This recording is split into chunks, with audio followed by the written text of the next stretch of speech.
How do you handle fear? Most people don't understand that fear is just an indicator that something is missing or something's wrong. Life is a lesson. It's to teach us how to deal with emotions and limitations.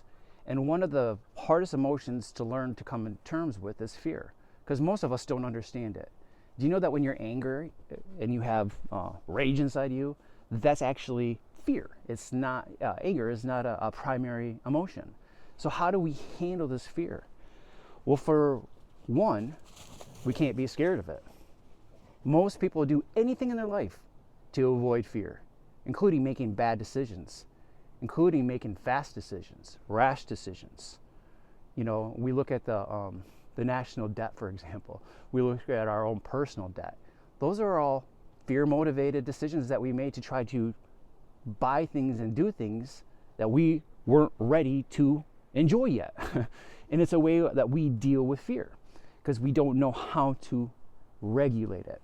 And one of the things that I want to help people do is learn that when fear comes, how to sit with it a little bit, not to run away from it. For years, when I felt fear, I did anything I could to run away from it, including drinking, including getting mad at my family, including just running away in general. But when you start to let fear sit with you a little bit and see what it's trying to teach you, not letting it make your decisions, not letting it come inside and ruin everything, but to sit with it and see what it's trying to teach you, you're going to start having the most amazing breakthroughs that you possibly can. So what do I do when fear hits me? The number one thing I do when fear hits me right now is I have to, number one, name what that fear is.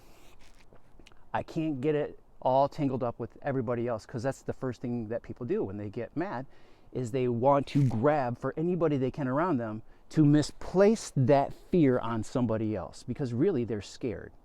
You see what I'm saying? So the first thing is to own, what am I actually afraid of? Is it money? Is it abandonment?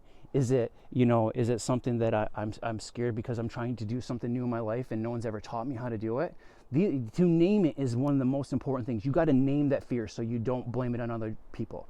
Number two, you have to sit with it. Well, how do you sit with it? This is the hardest thing, because most people, they want to run to anything to get that fear to go away. How do I sit with it? I find ways to ground. You can simply come outside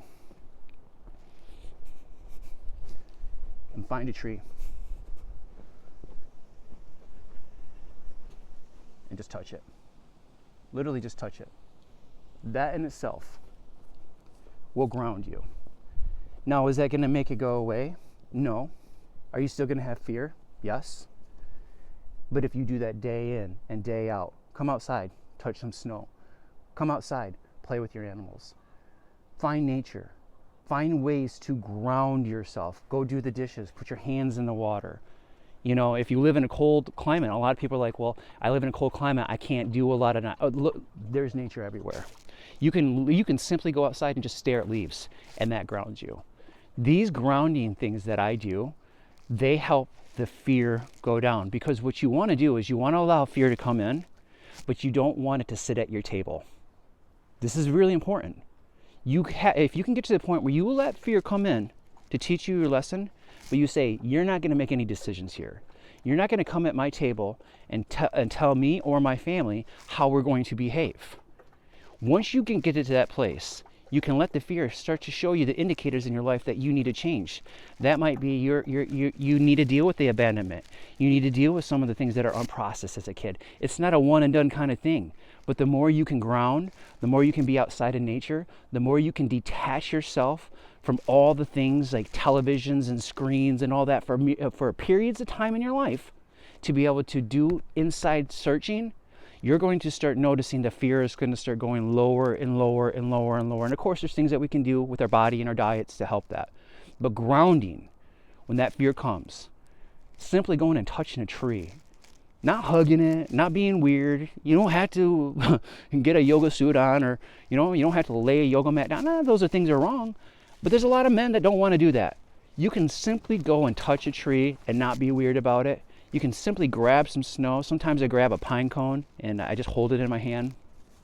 Now again, that might only take the anxiety down 2 or 3%. But if you can learn to do that over time, pretty soon you can sit with that fear and you can learn the lessons in your life that you have been terrified to learn. So don't be afraid of fear. Use it as an indicator. Use it as a lesson to teach you how to overcome your limitations. And eat fruit.